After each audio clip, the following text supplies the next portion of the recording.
Julieta Burrows has been the director of Panorific Steel Band since its inception in 2005. In 1997, prior to her role as director, Burrows became a member of the Pantemptor Steel Orchestra.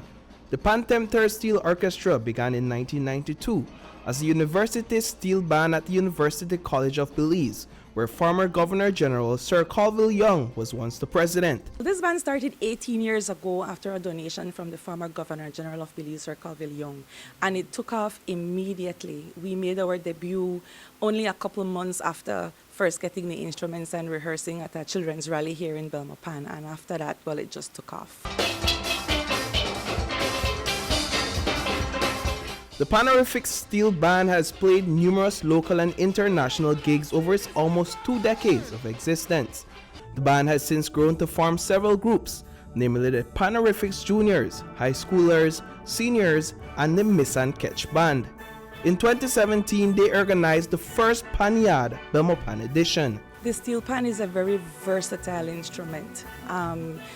It has the entire scale that you would need to play any type of music, any genre of music, and so it's easily adapted to all styles of music. So whether you are a soca fan or a reggae fanatic or even a classical musician like myself initially, it can be adapted to all styles of music. So it appeals to just about everybody.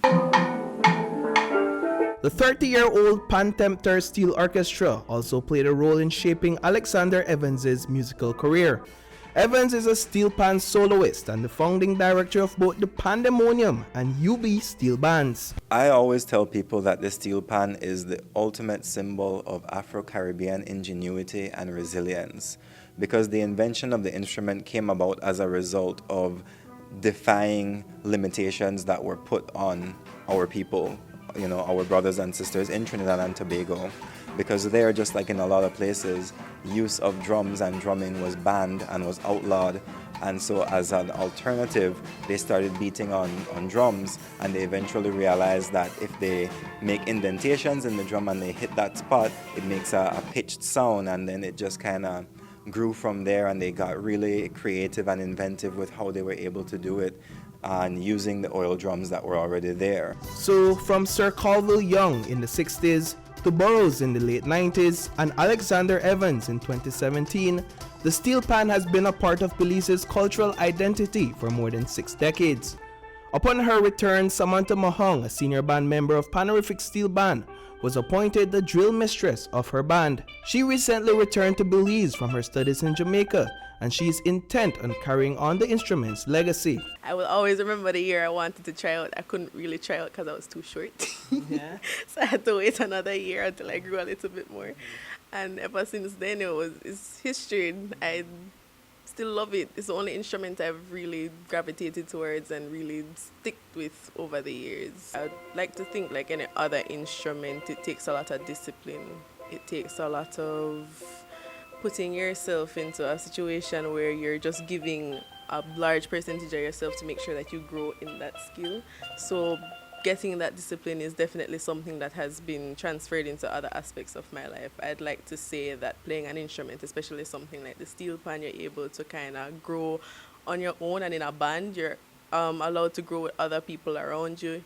It works on your social skills. It works on a lot of other... I like to think it helps with math, because you read music a lot and it's a lot of math in your heads. The steel pan is a staple of Belize's national celebrations events. In September, the instrument is a prominent feature in the Carnival Road March and various official events. But nowhere else is the steel pan more highlighted in Belize than during the annual Panyard Steel Band concert. After nearly a century since the instrument emerged, the United Nations has officially declared August 11th as World Steel Pan Day. We piggyback on the accomplishments of great steel pan players and bands from other parts of the world, primarily Trinidad and Tobago. I mean, there are bands who are as old as, I don't know, my grandparents. Maybe they've been around since the 1940s, 1930s, like the Hellgate Steel Orchestra from Antigua and Barbuda and the All-Star Steel Band in Trinidad and Tobago. And so it's encouraging to know that now it is recognized by the United Nations and given a whole day to celebrate it as an instrument here in the Caribbean and here in Belize. It is definitely a great accomplishment. Reporting for News 5, I am Paul Lopez.